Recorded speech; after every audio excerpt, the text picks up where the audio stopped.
সম্মানিত মুসলিম তাওহীদি জনতা, ইসকন আমার মুসলমান ভাইয়ের উপর আঘাত ফেলেছে, ইসকন আমাদের মসজিদের উপর আঘাত ফেলেছে।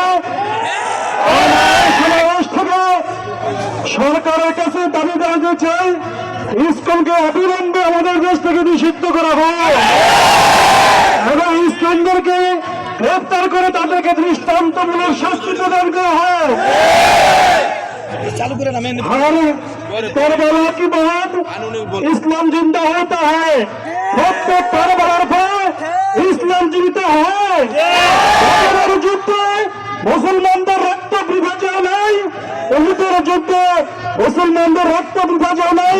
যদি প্রয়োজন হয় আমরা আমাদের দেশে ইসকনদের বিরুদ্ধে, মুসলিম নাস্তিকদের বিরুদ্ধে যুদ্ধ করতে প্রস্তুত আছি। আমাদের ধর্মের উপরে আঘাত আসে, আমাদের মুসলমানদের উপরে আঘাত আসে,